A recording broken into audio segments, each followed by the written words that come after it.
business, biceps, a little BS. Fitness mixed with finance, now you're really gonna see us as we're learning, growing. All your minds we're blowing, earning while we're burning. Shirts are tight, so games are showing. Resolve, evolve, absolve, it's time to make a move. Better check yourself, cause if you're doubting, no, we got the proof. Voices speaking loud, cause we're proud about what we can do. Tickling your ears with CPE, rooted in the truth.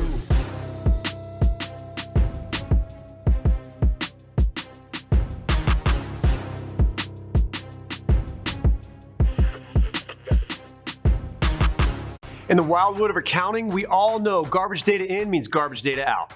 The same thing applies to your body. As a C-suite guy who obviously lifts, I want to be just as sharp in the boardroom as I am in the weight room. I don't have time for guesswork supplements or flashy nonsense, and that's why I use Redcon One. Clean ingredients, real formulas, stuff that actually works when you're training at 5 a.m. at the gym or burning midnight oil in your month-end grind. So whether you're an accounting bro, finance bro, or business leader in an NGO, if you want more energy, better recovery, and fewer excuses, this is your sign. Head to redcon1.com and use promo code BIZBUYSANDBS for 20% off. Don't just audit your numbers, audit your nutrition by leaning into America's favorite supplements at Redcon One. Yeah.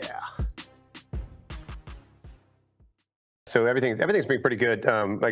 Got done with the budgets yesterday, so for all intents and purposes, the big lift for the holidays for me is over, and now it's moving into just doing some tweaking here and there, making sure that people understand the expectations for next year on budgeting. I mean we're cranking with our NetSuite product, man. You guys, it's awesome. I very much enjoy it. I was gonna say, your season for what I would consider a Black Friday to Cyber Monday is one of the most stressful times in a lot of product companies. But your Black Friday, let's call it your Black Friday to Cyber Monday, could just be a normal game for that matter, right?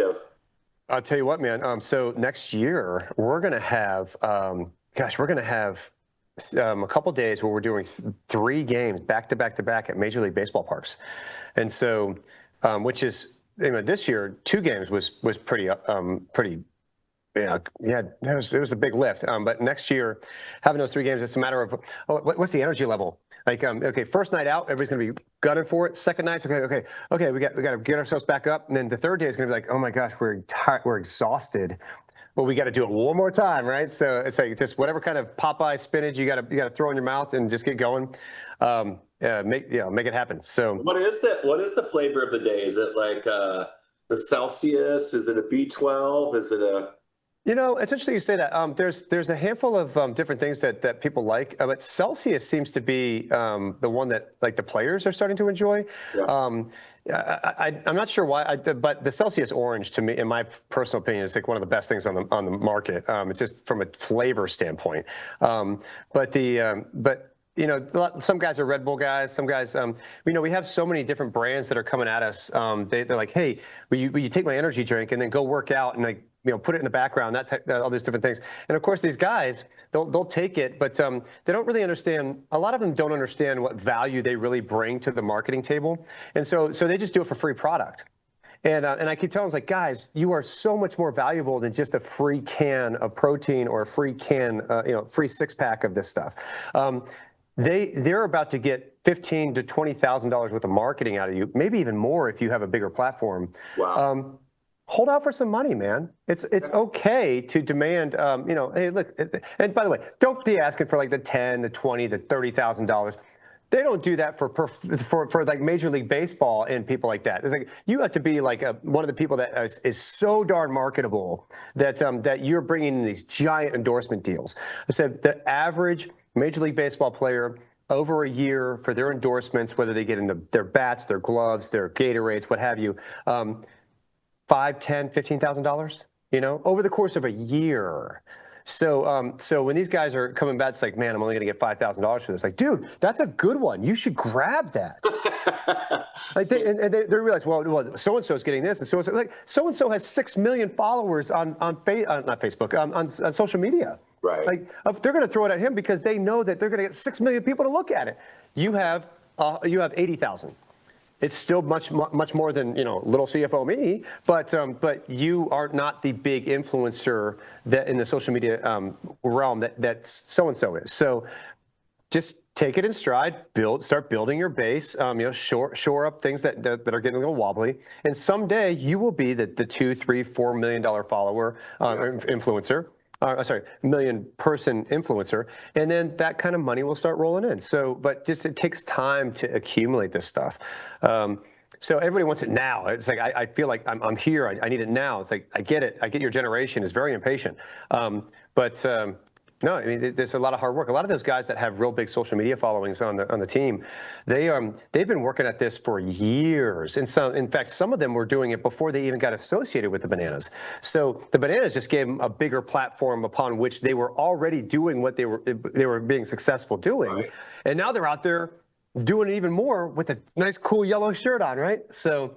So it's little things like that. It's just helping the guys understand, like, look, this is don't just jump at every tiny little opportunity. That low-hanging fruit is fun, but understand they're making $100,000 off this pitch, these 5 social media posts, and they're giving you like a free T-shirt and maybe like an energy drink.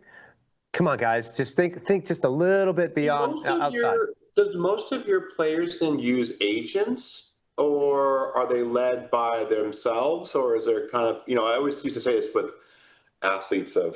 They would be really smart on the field and dumb off the field, and the education that surrounds them, whether a tax advisor, a financial planner, you know, real estate, all these things that happen around it, you know, family offices.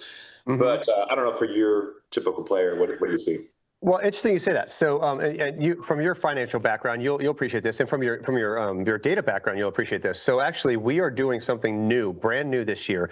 I've been wanting to do it for the past 3 years. There just hasn't been like a big enough concentration of talent to really want this.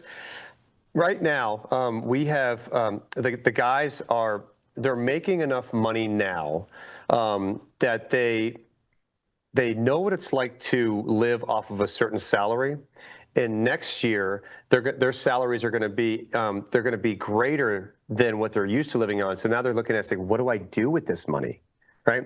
Because certainly they're going to go look for a car. They might buy a house. They might do, but actually most of them are asking about, hey, I'd like to start a business. I'd like to do X, Y, Z. Like, this is great. I love these conversations, but hold on.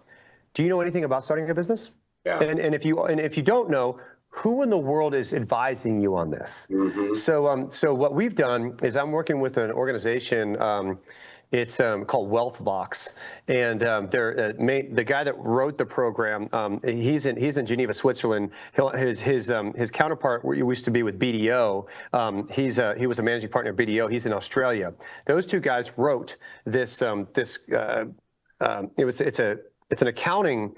I hate to use the word accounting when I start talking about players, because it usually makes them shrivel up and like, no, not the accounting. I had to take that course when I was in school, right? I hated it. C's get degrees. But these guys have come up with this. It's called color accounting. And it's a very visually stimulating, like you're actually using your hands to move through this product.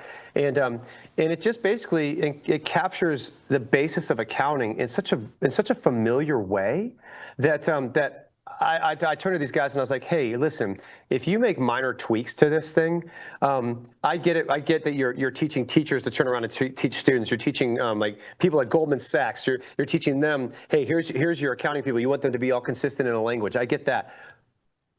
But if you make it a little bit more sexy and you actually bring it into their world and talk about like endorsement deals and buying your first car and pay all the different things that they're concerned about, the professional athlete is concerned about. I said, you guys might be sitting on a gold mine here to present this to professional athletes all over the world. Right. So what we're doing right now is we're crafting a financial program for the Bananas. The Bananas, we've already gone through the focus group. Had five professional soccer players, female professional soccer players. Had 6 of the Banana Ball guys and a couple coaches involved. So we got the male and the female perspective of being a professional athlete. What's important to them in their financial acumen, right? And obviously you have the 2 things that really come off the page is that in my opinion, I came into thinking that the guys were going to be a little more cavalier with cash flow, just because I'm a guy and I kind of know how guys think when it comes to cash, especially when you're single and you just don't have any responsibilities. Yeah. And my other side was I think the women are going to be a little bit more reserved, almost like more for like stability purposes, right?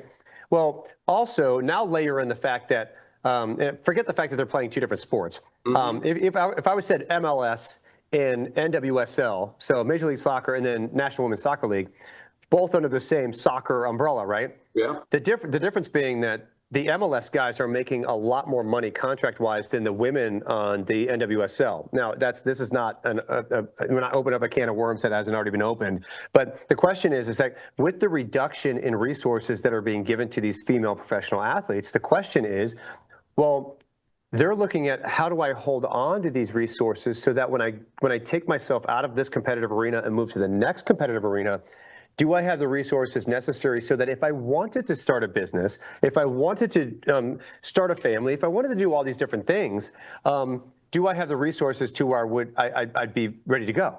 Yeah.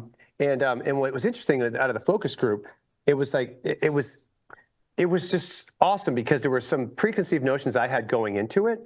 And some of them were cemented, like, yep, I anticipated that. And some was like, oh, well, that's an interesting byproduct. I didn't even think that they were thinking this way. Yeah. For example, the guys, there was of all the athletes there, only one of the players, so 20%, I know it's a small sample size, but 20% of the female soccer players were actually thinking about creating a business after their playing days. But almost all the guys on the banana ball side, they were all looking at, hey, I want to take this and do something else with it.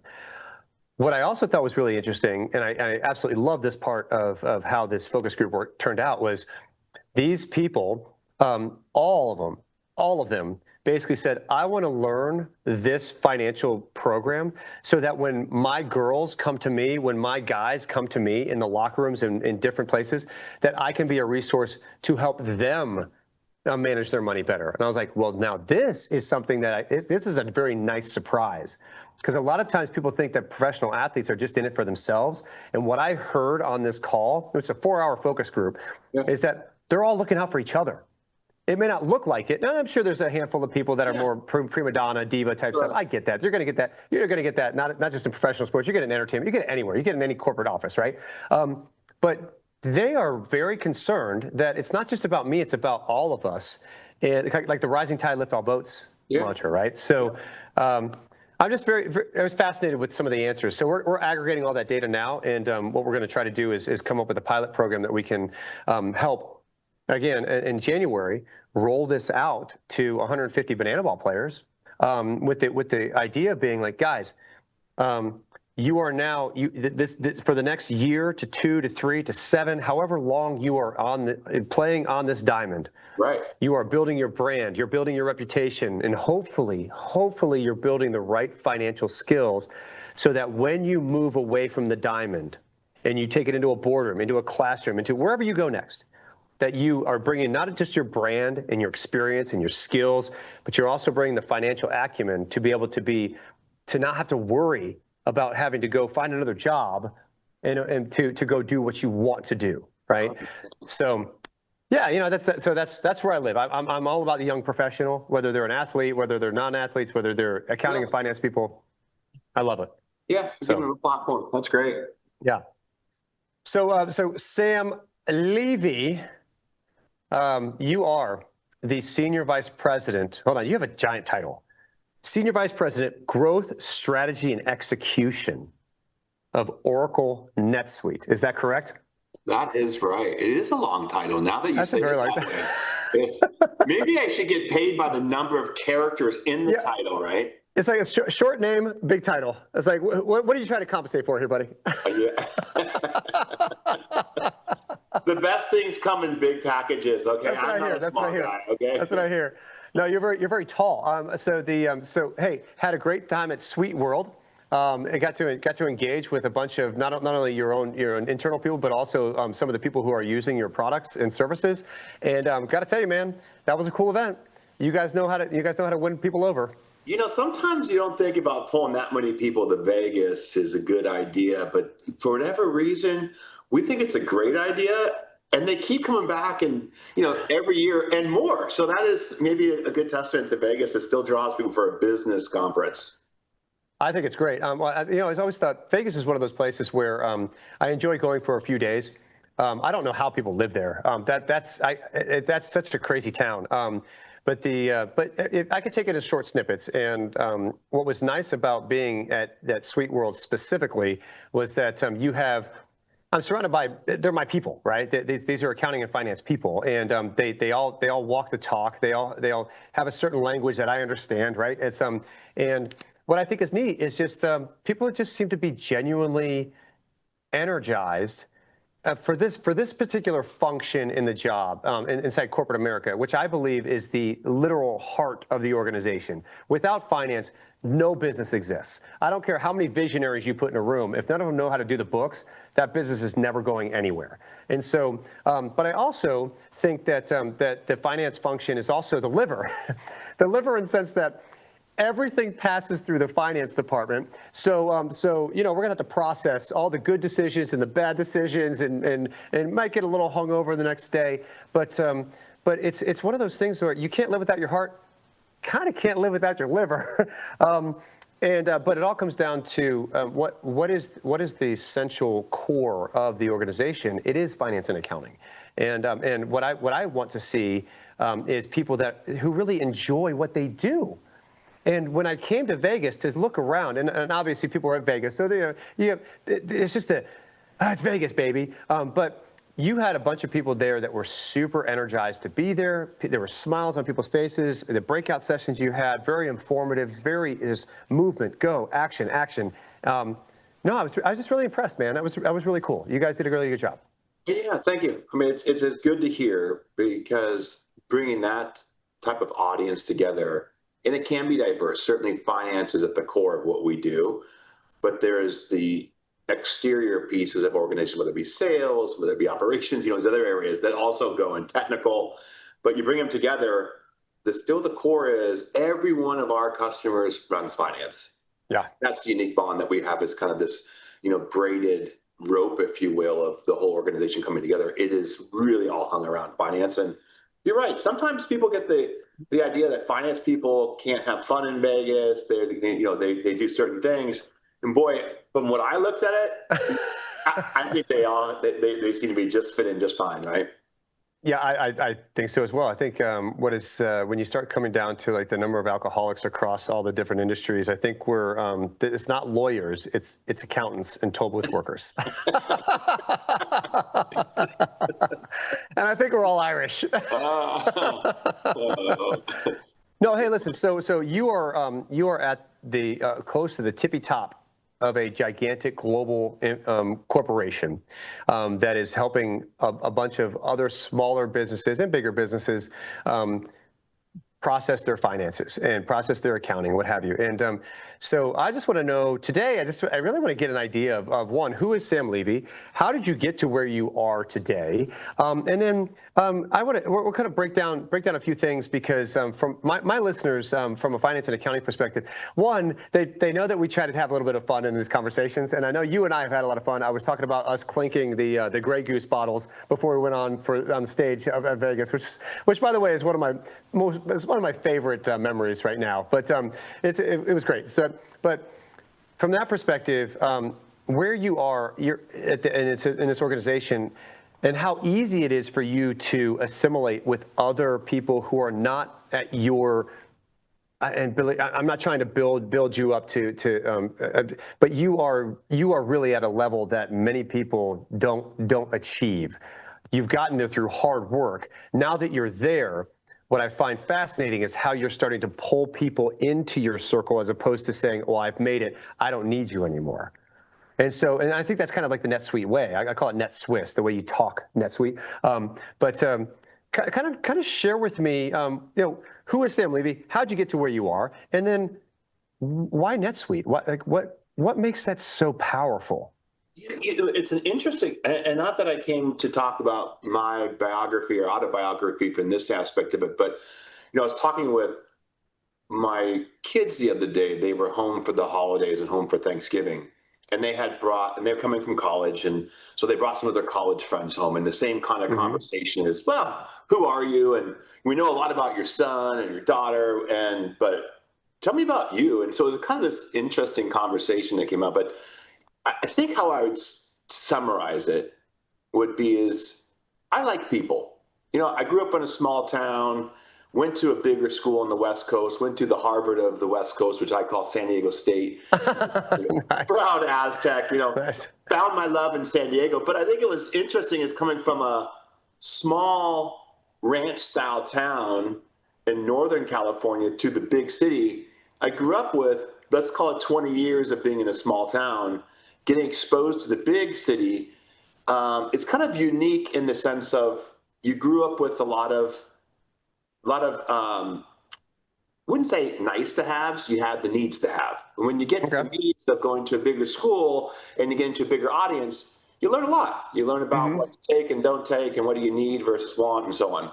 And I think about take that forward in life where in my career, I had this conversation with my parents, by the way. I don't know why I'll digress here. But when I left to go to school, I was one of those kids that never went back home.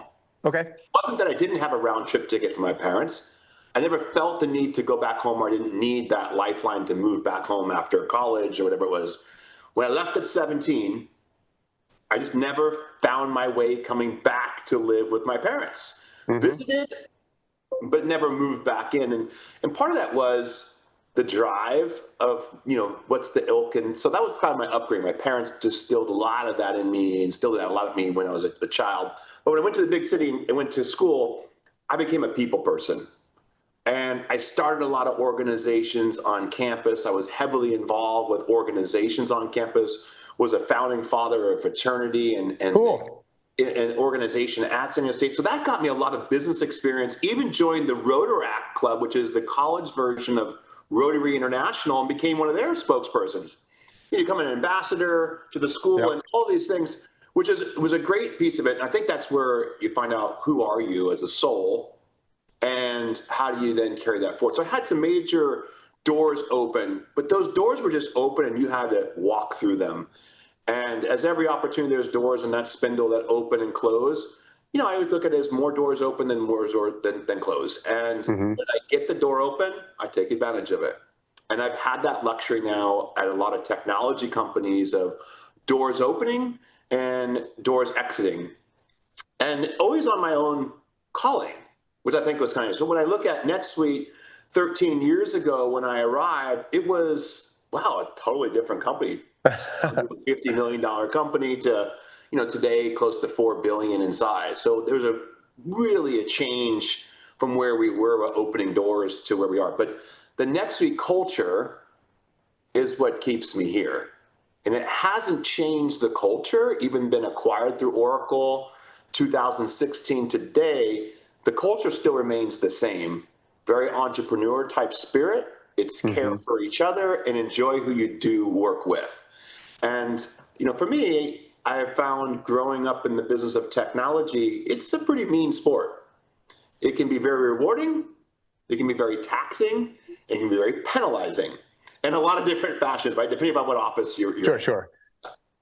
So I've enjoyed that piece of it. And I like tech because I see how it innovates and opens doors, just like it's been that career for me, opening doors in different jobs.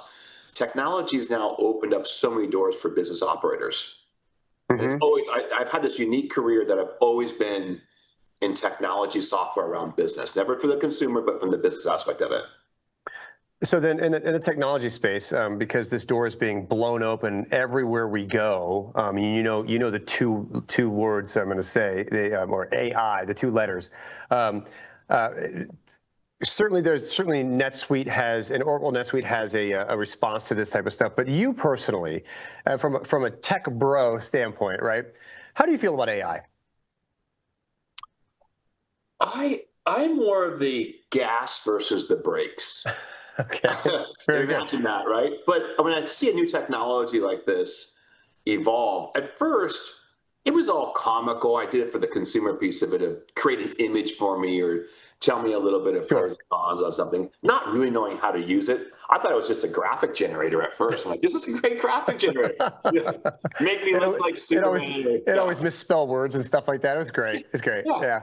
You kind of auto-correct me or something. And then I'm like, wow, this can, and self-taught, and maybe you watch a few things or you hear something, and a lot of the technology, so that I think about AI is, yeah, it's a little bit clumsy and clunky at first to now, wow, the doors are like wide. Like we talk about this revolving door and the doors opening.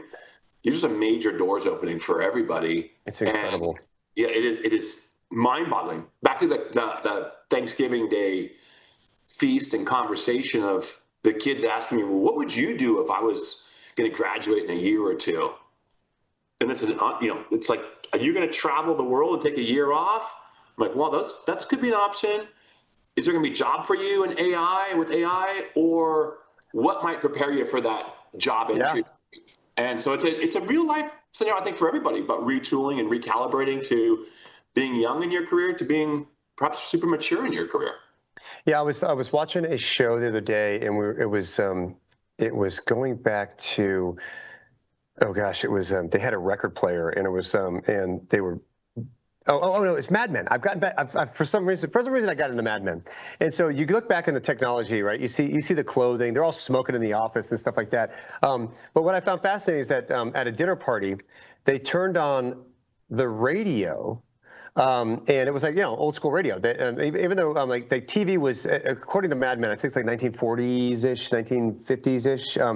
So TV hadn't yet taken over, and so they would still print magazines and things like that. And so it's interesting to go back and look at that time and see them recreate this stuff, because one of the things that they were, there was this one scene where everyone was at this party and they were all getting high, right? And they all realized that the record was over and they were just listening to the needle just skip, clunk, clunk, clunk. That's because they're passed out. Right. They're like, oh, it's like they're all just sitting there. I'm like, yeah, man, it's so cool. But what I find fascinating about that is that today, there is no kid out there that knows what that sound is, right? Or how angry your dad gets when you accidentally bump the record player. It goes, and they're like, oh no, I'm gonna go outside because dad's gonna be pretty upset.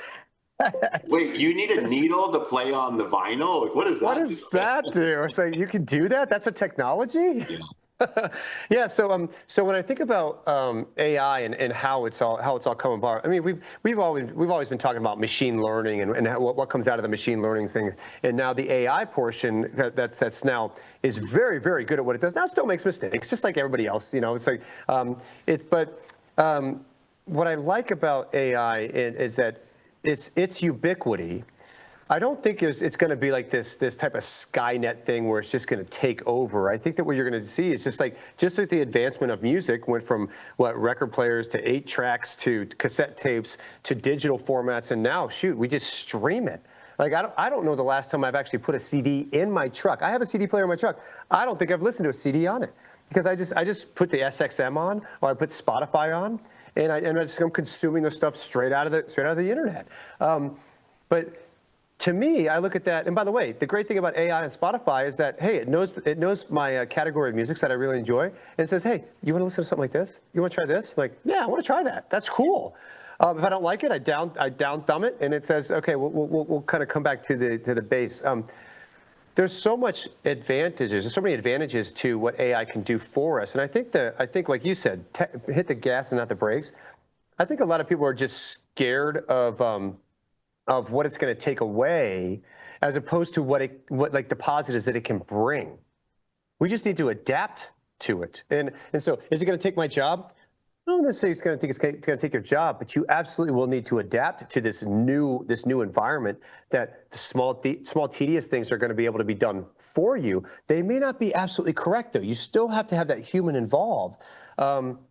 So don't get so worried that your job's going to go away, but there's a new skill set that you have to have in order to make sure you can, just like any other tool, when Take Google your came record out. player or your streaming of music, though, if you were to go out today as a consumer and wanted to go buy a new device to play music, are you going to go to the 8-track Are you going to go to the LP? Are you going to go to the cassette player? Are you going to try to find a CD or a DVD? Are you going to, and so while you might just run to streaming because somebody new tells you there's this new cool thing you can just get over the internet and it might be free or paid, but this is kind of the same, I think, with business.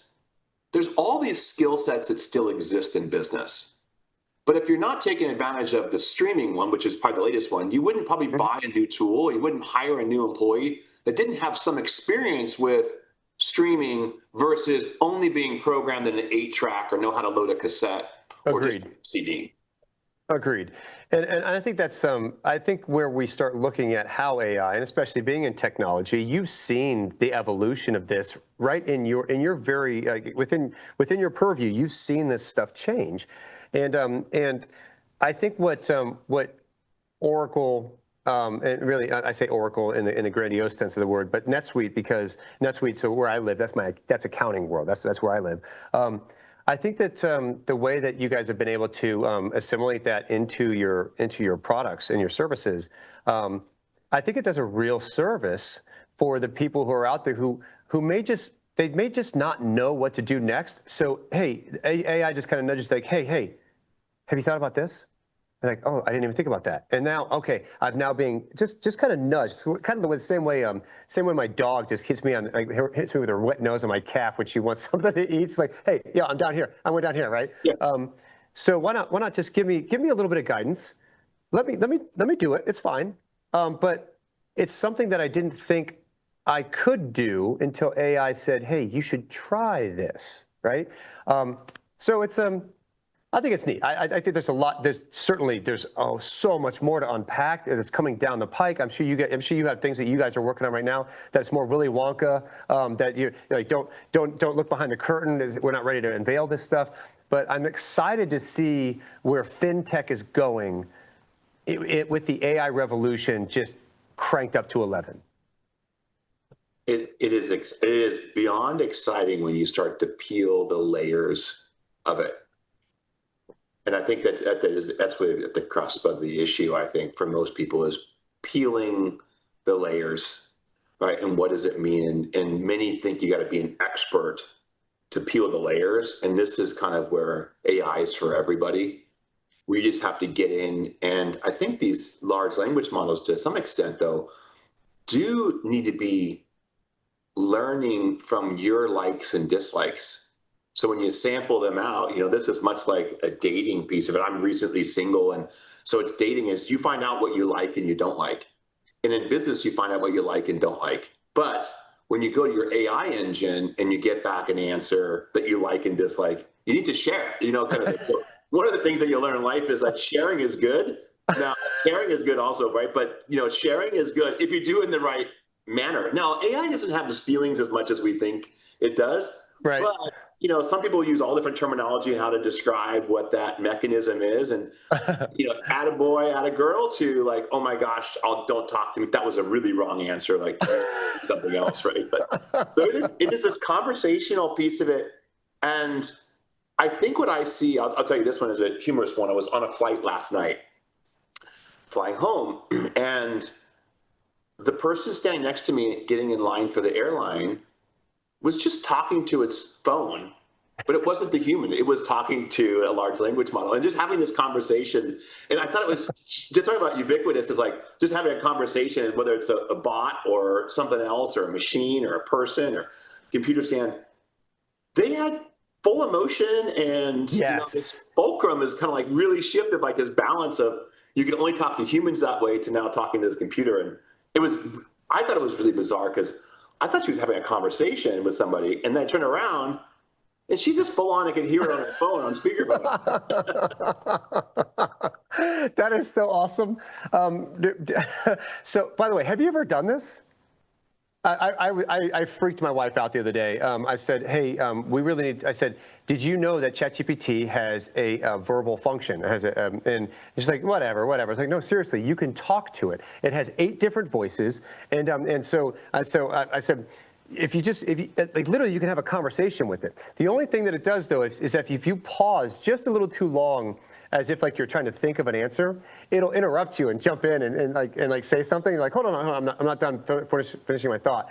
But it is fascinating how you can have a conversation with a machine and it feels like there's a human on the other side of that. It's insane how crazy good it is. And it matches pitch, it laughs, it chuckles, it breathes. It's insane how good this thing has gotten. It's got a better memory than a human, though. It's got a memory of an elephant in that I've used it for quite some time. And it knew from 2 years ago when I fed it. Right? It was kind of really bizarre. Like, well, hey, Sam, what about, remember when you said this? And it's like, wait, don't remind me of that. It's like, the normal human would have forgotten already. Right. Yeah, it's like oh, man. There's not a Control-Alt-Delete from this one for some reason. So you said, so you're in the technology world. You obviously have a fantastic platform out there, and you're engaging businesses all over the globe. What I really want to get down to is because one of the things that I find that's really neat about you in particular is that you are very good with people, and being in the position that you're in, I think that obviously you need to have that kind of skill. But where do you think you learned that skill? Where do you think that you honed that skill to where today it just comes off of you. You're so good at it that everybody that's around you just feels like they've known you forever. Why do you think that is? What do you think that you do that makes people feel so much gratitude when they're around you?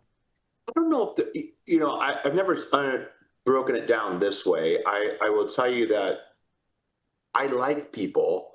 I like to be social. And I like to have conversations. And I think when you have conversations with people, they've got to be on a topic that you both mutually find, interesting or relatable. Having a conversation with my dog is kind of like, okay, it's a treat, and that's the only thing we understand is food and toy or something like that, right? With people, it's pretty dynamic. And I think what I would narrow it down to probably is I've had a lot of different interactions with different types of people.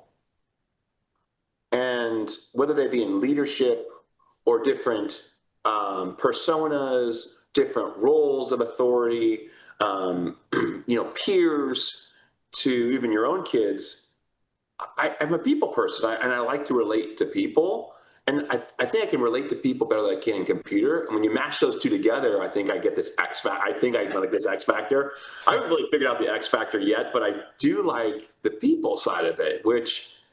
Do you care? And I think you gotta generally care. There's a trust factor of people, and whether you trust people. I don't like to work with people I don't trust, and that's the first thing. Is like that's a helpful tool, a tip for anybody who's listening. Yeah, I mean, if you don't trust them, like get away. It's like your first instincts are probably right, and you get away from that piece of it pretty quickly. But if you trust, generally you have a common bond, you trust them, and you're like, wow, okay. I like the conversation, and not always you have to agree with people in the conversation. Sure. But it's the challenging moments, I think, that comes out of this, Naddy, as well. As I learn through making mistakes. Now, I don't get paid twice to make the same mistake, that's for sure. I'm always reminded of that, right? So Don't think that you can make mistakes and still get paid in the long term. If you're not learning from those mistakes, that will get you in trouble. That will get you fired. Yeah. But you've got to learn from those mistakes. If you're not passionate, to be passionate about something, I think is also really in my ilk of, if you're passionate, it doesn't seem like work. Yeah. And it just rolls off the cuff like it's natural. The reason why I asked that question is because I come in contact with not only this platform, but with just public speaking and just being around academics and corporate finance people. What I found is normally, in the CFO positions, in the higher level finance positions, I find that those individuals who are good at this little thing called relationships, and that they tend to be more successful because they know how to not only communicate what's on the page to something that makes kind of moves the needle for the person across the table. Your client, you don't just give them an income statement, you explain what's happening inside this income statement, right? You tell the stories of where these numbers are going. Why did this account flux so much? Well, because this is what happened. There's a story behind literally every business decision that's made, And the people that know how to tell those stories, aggregate all the pieces and really weave a story together so that they can say from beginning to end, here is your character arc, there is the climax, there's the denouement, and then there is your story. There's the story of your year. They are very successful. They're successful because they know how to communicate those things. But the problem is a lot of times, CFOs in particular, they're not really people. And accountants specifically, I'm gonna beat up on my own group because accountants and specifically CPAs, it's like we've worked so hard to get ourselves into this designation that says it is the crown jewel of the accounting world. We can agree to that, but then when you take it one step further, it's like what makes me who I am is what I can do with numbers, and I think that's such a strange way to approach business because, yes, certainly you need to be the expert with the numbers and know how to tell that story. But you also, business is relating with people. It's not relating with numbers. Numbers are just the nouns and the verbs that we use in order to tell the stories. So I think in your experience with all the different people that you've been in, and of course we're generalizing here, but what can a CFO do? What can an experienced financial director or FP&A person, what have you, what can they do to just try to hone those skills? Because I see that we're severely lacking in those skills. You know, it is an interesting one, and you brought up flux. If you just think about what's going on today in business, you know, whether it's a moment in time, whether it's geopolitical, whether it's the market, you know, we're going to hear about interest rates or, you know, lending and credit. I think that the interesting piece of it, everyone can read a number, but they need the story behind it. And I think you mentioned it with this, the flux as simply as what's moved, why did it move? Should we be worried about it or should we be celebrating it? And that's kind of the interesting piece of it. I heard this from another association recently was the CFO is kind of now the chief reality officer. Right? And this is kind of an interesting one. This is our Nicaragua, right? Yeah, that's exactly right. Yeah, this is our guy. Yep. This is Nick, and I thought, okay, this is not the enablement officer. This is the reality officer. You know, the realism piece of it. But I do think, and think about it from a finance perspective. You could take it to anything in business. Why did our profits go up or down? And should we be worried about it, or we should consider that a proud moment of investment? Why did our sales go up or down? Sometimes when you have this inverse effect too, is that sales go up and you look at it and you say, well, gee, sales are booming. And you're like, yeah, but did we make any money on that thing? And you're like, that's right. Holy smokes, no. And so I think you have to notice what moved, why did it move? Was it good or bad for us? And then explain the story of what happens next. Is there an action to change that, sustain it, increase decline? You know, so I think the common examples I tell you is finance might hear this from a number of different ways. It could be revenue. It could be COGS for that matter. It could be that AR spiked for some reason from cash flow. It could be the OPEX, you know, we're investing too much over here. Or a one-time anomaly, whatever it might be. Mm-hmm. But I do think the explanation is what people take away from the soundbite. And they may not remember the number, but they'll probably remember the explanation that comes after it, the narrative piece of it. And how that one little that little account, right? If you're looking at these accounts, and you're just talking about this one account here, but this one, how does that affect this one up here, right? Because it's all one giant story. It's just like my kids say it all the time. Growing up playing video games, my kids are like, "Dad, this is my side mission. This is my side mission, right? It's like I'm gonna go over there. I'm gonna go get that. I'm gonna go rescue this princess so I get that coveted sword, and then I'm going to continue on the mission, right? So the side mission here is that, do you understand what all these various accounts are saying, what the story behind them? Because again, every decision you make costs something, and the question is that in business, there was a reason why that number went up or down, all right? So what was it? If you understand those little tiny side missions, the main mission, are they aligning with the main goal? Are they aligning with the main strategy? And if they're not, then the question is, ooh, maybe we should have a conversation about this. But if you don't know how to tell the story, if you don't know the pieces of the story, it's very difficult to land the plane, because I can show you a number, but it's just a number.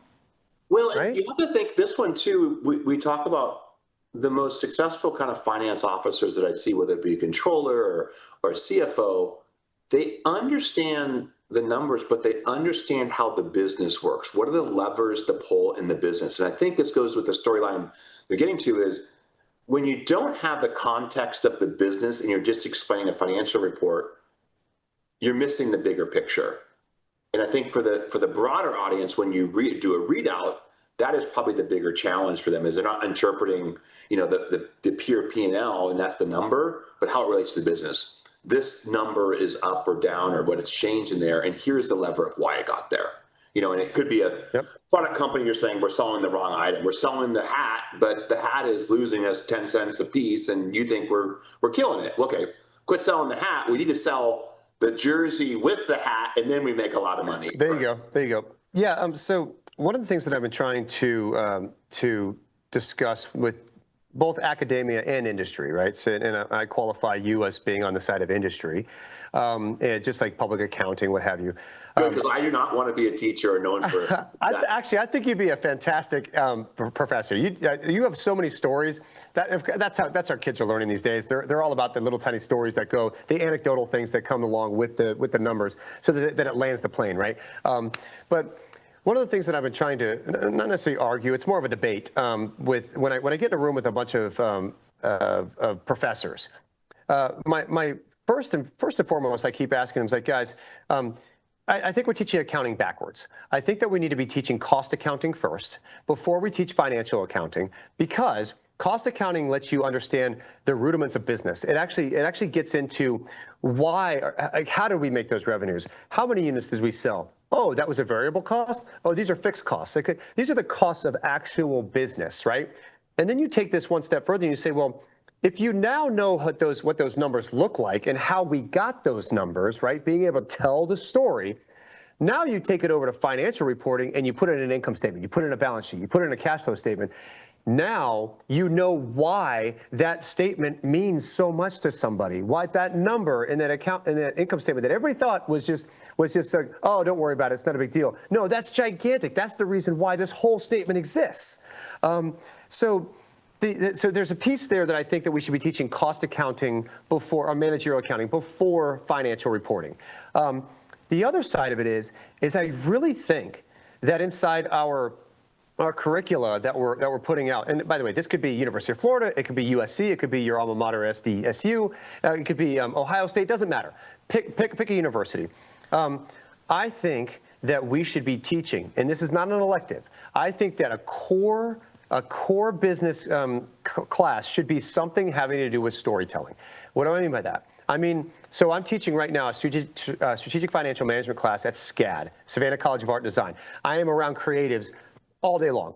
And what I love about what they bring to the table is that they're extremely passionate about what they do. Whether it's sculpting, painting, video game design, you pick, industrial design, you pick it. They love what they do. You know what they don't love? They don't love doing accounting. So what do I have to do? I have to bring my accounting knowledge into their world, but I have to tweak the way that I explain it so that they don't get scared away. And so I've wrapped it around in entrepreneurialism, say this is intellectual property, and I want to make sure you are going to be able to capitalize on that later. Okay, so now that I'm teaching in these pieces, what I love about this is that I've always kind of told people, it's like I can teach a creative how to do accounting better than I can teach an accountant how to be creative. Because creativity, I believe, is something that God kind of just put inside your brain and said, that's what you're going to be good at, right? Accounting, I can teach you how to do accounting. That's what Tim Naddy puts in your head. And you're like, oh no, how do I get it out? How do I get it out? But the storytelling aspect, I think that there should be a core class. It could be comic book creation, right? Like storyboarding. It could be an actual acting class. Why acting? Well, because there's a story there. There's a reason why this character means something in the story. It could be Shakespeare. I don't care what it is. I think it needs to be completely different. No numbers, just story. If it's a journalism professor that comes in and teaches, hey, this is how you write an article. This is how you tell a story. All because I think what we're really good at doing in our business schools is we're really good at teaching the fundamentals, which in the case of accounting and finance is the numbers, the formulas, the key performance indicators, the ratios, things like that. What we need to be able to do, though, is prepare them to be able to communicate that to varied audiences and varied backgrounds. That is something we are horrible at doing. I don't care where you go to school, you are not getting that instruction. Unless, of course, you have a professor who has been there and does what you say, actually pours out these anecdotes, pours out these stories, and lands the plane. They realize, oh, that's an easy way to understand this process. And then all of a sudden, they're using your stories to tell somebody else how to do. You know what I mean?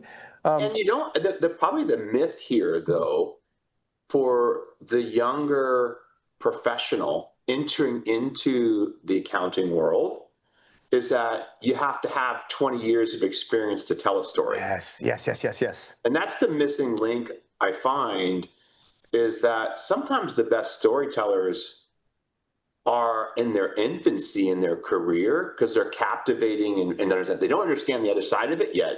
But sometimes you hear, I wouldn't say that toddlers are the best storytellers, but I met up with my nephew, and I said, I saw them over the weekend, and I was like, well, what did you do this weekend? And he's 8. He's like, oh man, I had this amazing soccer game. I'm like, why was it so amazing? He's like, you should have saw me. I stole the ball. I kicked, but he's telling a story. And I think for anyone that's going through that, I think that's the missing, you're absolutely right, is one of the big components of Stand and Deliver is just that. Can you tell a story? Whatever you like to tell it about, but get comfortable with the story. It would be really cool. And this is just an idea for your AI generation on the NetSuite side. It would be really cool if you had a feature that says, tell me my story. Here's my account, tell me my story. Here's my income statement, tell me my story, right? And then it just basically gives you in plain language, here's the story in 500 words and in 1,000 words of what your business just did this past year, this past quarter. That would be fascinating to see.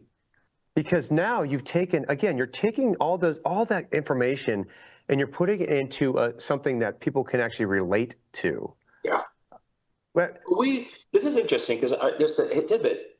So to make a good story, like you said, this is for the finance, when you think about it, whatever level, to make a good story, do you want it to be fiction or nonfiction? I want to blend. Okay, because that's what you get in some instances with AI. And there's two ways to think about this, because there's this AI hallucination versus this AI actuals. And I think it's really important to understand both of them in the story of the context of what's there is, a lot of people think about AI and they don't want the hallucination. I like the hallucination when I'm coming up to a horse track and I'm thinking, create me horse names or fantasy football or whatever. When it comes to business, though, tell me what actually happened last month, or how does last month at the same month and time compare to this month with my pipeline or my inventory or my billing cycles. Love it. Yeah. And then project a little of that. And I think that's where you get into this. You could use Flux to kind of say, use that as your internal narrative. Yeah. You could also prompt it and just ask some basic things that you said is, tell me my story. And tell me my story, it's like, but you have to give it enough to look at the data. I think you need the data and not let it hallucinate too much, which at first I thought it was really interesting when I asked the system to do a lot of things, and I go, we don't even do that. How did it come up with that? So then it's like, no, that's not correct. Don't use that again. Yeah. Use this report or this data. So if you gave it the data, which now AI is reading the character recognition, you could upload something, so you could say, don't hallucinate. But you're right. I think that you can have those talking points, those ready talking points that come out of AI with your data or your scenario, and then build upon it. Because I think where it's happening, how I see today, is people starting with the narrative and then they make it their own. I think it's great. Well, it's what they're doing anyway. When hey, listen, I need to do a legal brief. Are you going to call the lawyer? No, you're going to start with like a ChatGPT and say, hey, you are a congressional, you're a lawyer, or you are a certain person. Give me a brief so that I can have a starting place. And then you look at it and you go, okay, this is my starting. Now I go to a lawyer and I say, hey, spend 2 hours on tweaking this and making it actually a legal document as opposed to just a marketing document out of heavy TV. But I'm not spending 10 hours over at your office anymore. I really like the context of this. Can you could actually make it really legal, right? So I think there's something to be said there. But I think it would be interesting. My wife tells me this all the time. She says I embellish too much when I tell stories. And I told her, I was like, embellishing makes the story better. She goes, no, it's lying. I was like, I don't think it's so much lying as it is just like adding in color so that people don't get bored in the story. So to take your example there let's just play. Let's say NetSuite could have these levers, right? And you say, okay, tell me the story. Then you say, I want you to write it as if you are in 14th century Europe, Game of Thrones. Pull that lever. Now tell me how it is, right? Because then you're teaching, one, AI is going to give you some really fun stuff, but two, it also shows people that there are different ways to communicate this information. Pick the one that works for your audience. If you're talking to a mom and pop, don't come in there with corporate language from big cities talking. You need to drop some of your G's. You need to speak a little bit slower. Not that they're stupid by any means. It's that they're used to a certain cadence of business, and you need to match their cadence. You don't need to speed them up to yours. That's not the way that good client service works. So in this case, wouldn't it be cool if NetSuite had that little button that says, "Hey, want to have fun? Whoop, press that button. I'm going to tell you your story." That would be so cool. Yeah, that would be like, that would be. So I'm going to have this feature. It says slow-mo or fast forward, but that. Well, you see it now on probably when you think of this podcast. I can replay podcast and information at 1.5 or 2 times the and still understand it. That's because you're superhuman. We already established that. But I do find some of my mom, she's like, can you slow it down to half speed? I need to keep up with the concept and whatever it might be. And I do think there's this manual to automatic, and you're kind of on this spectrum of where do you fall? And you're right, where sometimes you need to mix both together to get you this really artisan kind of story. That's where we are anyway, because so one of the big things right now, and I'm sure you're keeping up with this, is that they're trying to the ubiquitous is trying to stuff accounting into STEM. Now, the reason why they're trying to do that is because they're trying to get STEM dollars to be put into accounting curriculum. I get it. I love the idea. What I don't like is that they're taking accounting and they're pushing it further into a box that it does not need to be in. Because if you think about the science, technology, engineering, and math, accounting goes through all of them. In fact, it should be the layer on top of the STEM, right? It should be the flower, it should be the petals. I don't know. But if you take that one step further and you say there's that STEM, but there's also STEAM, right? STEAM, where the A is the art.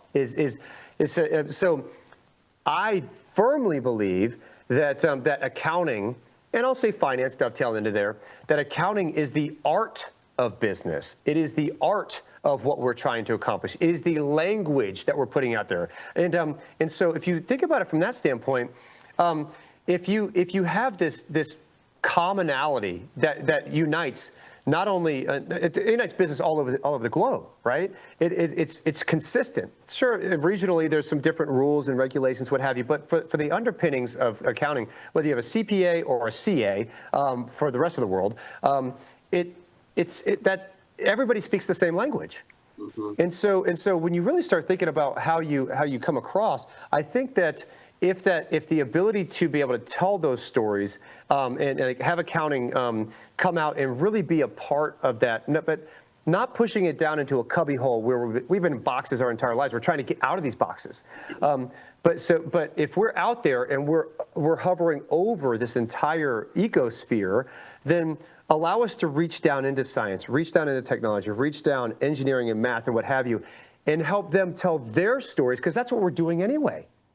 That's everything about it. The analogy, though, of what you just said, and you think of CFOs or executives that have scale these hyper growth companies, whether they're an app on your phone or a service or it should be a shirt or whatever it might be.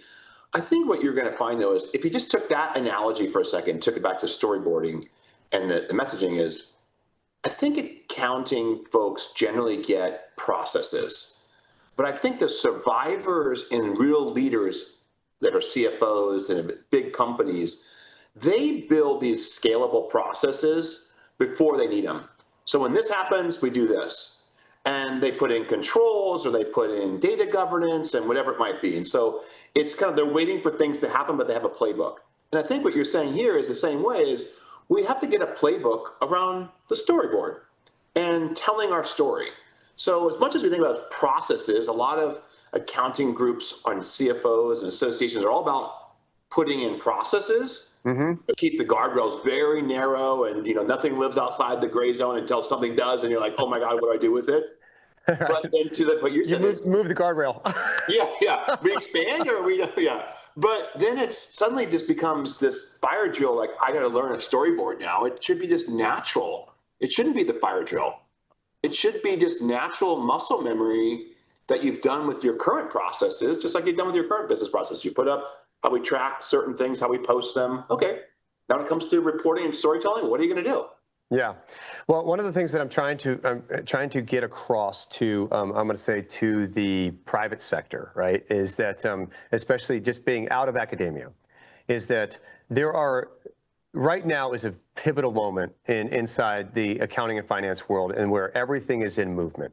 Academia is in flux, corporate accounting is in flux. There's people that are retiring, the new generation's coming up to replace them. All of these different things that are happening. And so right now seems to be a pivotal moment to that whoever is the informative party and it's going to put the research and the effort, the champion of this period, can affect the accounting world for the next 2 to 3 decades.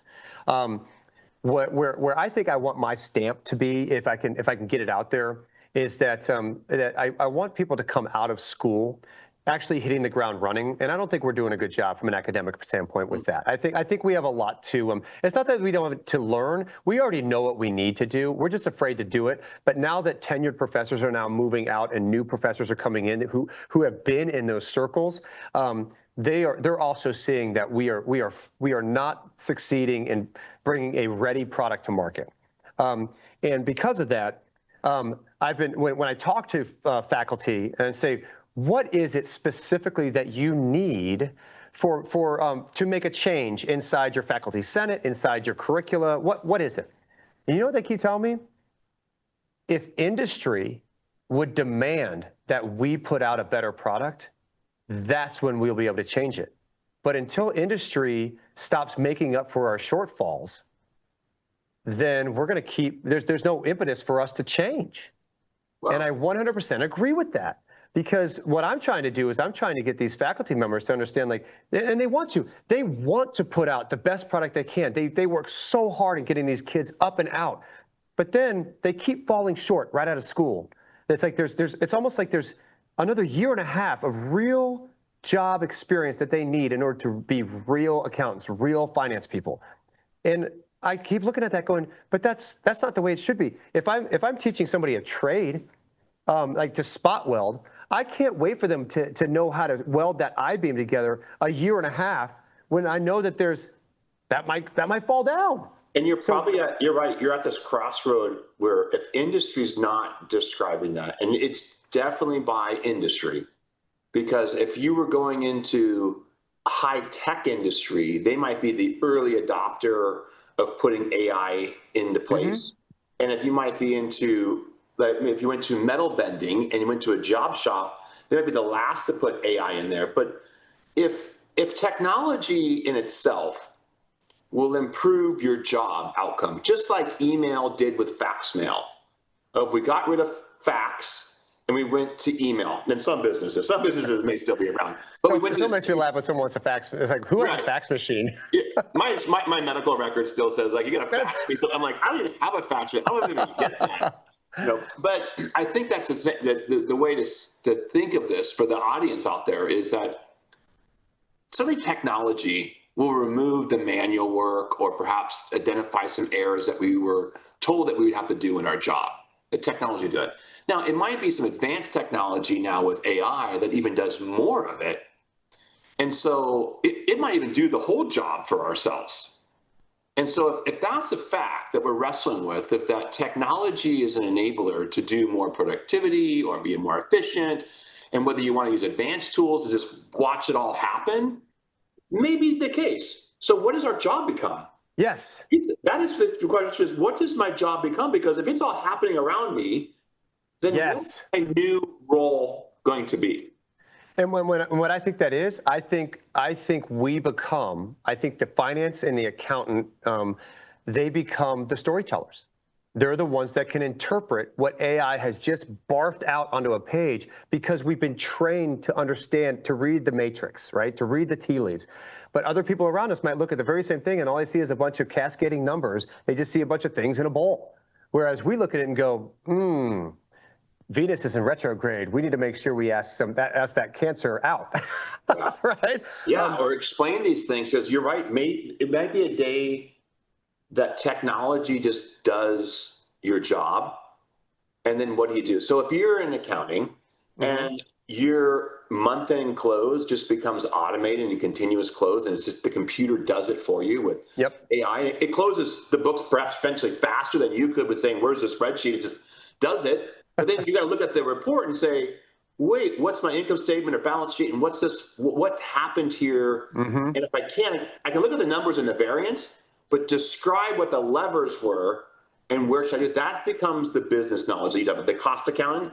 The cost accounting is really good because you know the ins and outs, right? You know if you were, the COGS piece of it of like what levers are driving and why. Because in this day and age, it could be geopolitical, it could be tariffs for this matter. And you're like, well, we had a one-time surcharge for X amount of tariffs, and this is what the influx of our margin is. Oh, great. Now, what else happened in the business?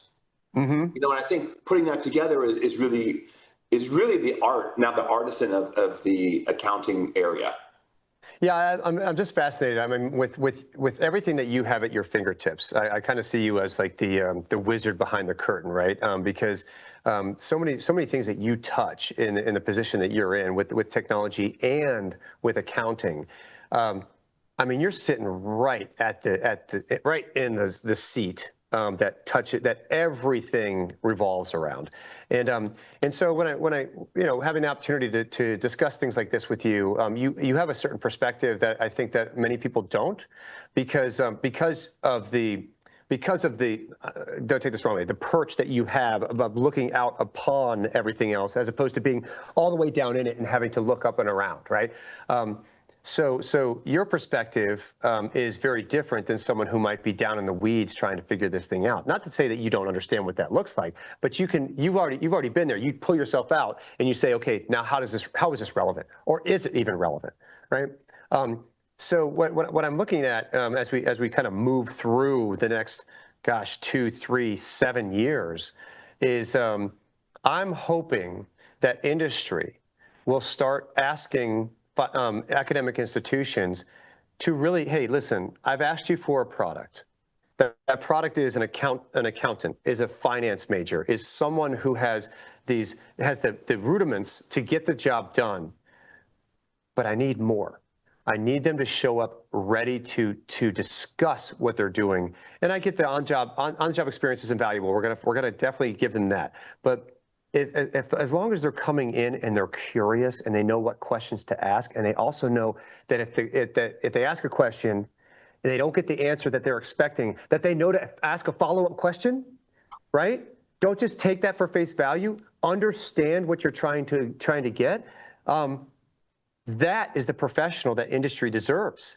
And I think that is the professional that we as academia is not providing to industry. And so the only way this changes is if industry comes back and says, hey guys, I need better. Because you as NetSuite, if everybody came to you and said, hey, your product, your platform is 80% as good as I need it to be, you'd be like, stop the presses, stop everything you're doing. We're gonna fix this right now. But academia doesn't. Right. We don't do that. You're spot on. And one example this might be good, is like this data challenge that we have, because everyone's talking about doing things quicker and with speed or velocity in the motion. Sure. And then for an accounting group, that's kind of scary because we want to make sure it's a measure twice, cut once before we post. Very good. We post and guide, right? We do our readout. But this whole thing of like speed without accuracy is really challenging too. Meaning, and I'm saying that more of the visibility of your data is going to be probably the biggest thing now going forward versus just the speed, because the computer will do it faster and faster. Mm-hmm. But it's going to have the ins and outs. So you go back to a little bit of this academia of industry is going to want you to understand where's the data coming from versus just because the computer might spit out the answer. But I need to know is that really the lever in the business, right? And I think that becomes this killer kind of conversation people have is data in the current environment is going to be so valuable, and we're getting so much of it. Mm-hmm. Organized data, even more so. And I tell this to like-minded people, living in spreadsheets is misery, right? And, it's like learning this piece of it, like you got to get to a system that controls these things. And we talk about it all the time from our background. Mm-hmm. But, in the background of just an accountant sitting in their seat, like I gotta feel comfortable with the data I'm looking at on my screen. And if it's coming from all these different sources I can't track or audit, I'm ousted. Yeah. Well, listen, I think that I think that we have a lot to grow on, and I think there's a lot of opportunity out there. I'm going to do my part on the academia side to try and continue to push academia to be better, because I think they think we fall short. I know we do, and the handful of faculty members that are going to listen to this, they're going to poo-poo the ideas like that guy doesn't know what he's talking about. I do know what I'm talking about, and I want to make sure that where I live and what I'm really passionate about is making sure that the young professionals coming out of those institutions are actually, they feel like functional human beings when they get into the real world. And right now they don't, and that can be fixed. But it's going to take industry saying, hey guys, I need a little bit more out of you. And what exactly do you need? This is what I need. I need this person to be able to look at numbers. I need them to understand the tools and the technologies that are coming out. And they need to be able to put that together in an eloquent way. They don't need to be Toastmasters, but they do need to understand how all of those kind of coexist. And then as they bring it forward, it may not be the best story right out of the gates, but that's where you can be mentored into how to describe this for the various audiences that you're going to be presenting this to. Yeah. That's where I think we can have a massive impact. And so, I think that you again, Oracle NetSuite, you guys are right in the thick of it. You guys see so much of them, and even at your suite world, you have so many people at your fingertips. My goodness, if Oracle NetSuite decided, hey guys, I think this is a flag we got to plant, it would change accounting for 20 to 30 years to come. That's how significant this could be. So, yeah. It's here. I think you're at the intersection now of where this is going to play out going forward, because for the jobs for the future, we're all up against that AI of how we're going to use it in storyboard. Definitely. Yeah, definitely. Well, listen, I really appreciate you being here today. I did want to say you gave me an opportunity on stage back in Vegas. I completely missed the cue, so I'm going to do Nick Araco and his team. It was the CFO Alliance. That was the one. That was the organization that brought me all these opportunities. So here I am, months later, answering your very, very grapefruit question that I totally whiffed on stage. Yeah, CFO Alliance. I dig that organization. I dig Nick and what he's doing there. I know you're a big fan of Nick as well. But from the bottom of my heart and everything with CFO Alliance, what have you, thank you so much for being a supporter. But also, just thank you for being a leader in this space. There's so much to be changing over the next, again, 2, 5, 7 years. And I think with people like you specifically in the positions you're in, there's going to be consistency of thought leadership that is going to be crucial over the next decade. So thank you for being in that position. Thank you for fighting the good fight. I think that there's so much out there, and I'm glad that you're at the helm. Well, I'm very appreciative of that. And there's a lot of work to be done. I'm still fired up as I was, 30 years ago to do this kind of role. So, and working with, people like yourself, now that we've got to learn as customers, but other associations, I think for all of your audience, get broad, network, join some of these associations, because the networks that you'll learn in there and the audiences that you learn from are amazing. So, before I sign off, I just want to say, so Senior Vice President of Growth Strategy and Execution, the longest title on the planet, Sam Levy, the smallest name on the planet. But if I were a business looking to get into a platform like yours, where do I go to start the process of enjoying NetSuite products? I would just simply go to your browser and type in netsuite.com. You'll land on the website that will have every piece of information related to the accounting world and your industry. Click on it, enjoy the read, click on it to see something, or just say hi and we'll chat with you and we'll call you. We're not afraid to, it's not robotic. We are humans behind the wall, if you will, on the other side, but that's the best place to go is netsuite.com. Find out all of your ERP needs or solutions right on top. I appreciate you, brother. Thank you for being on Business, Biceps, and BS. Let's do it. All right. Take care. Cheers. You got it, brother.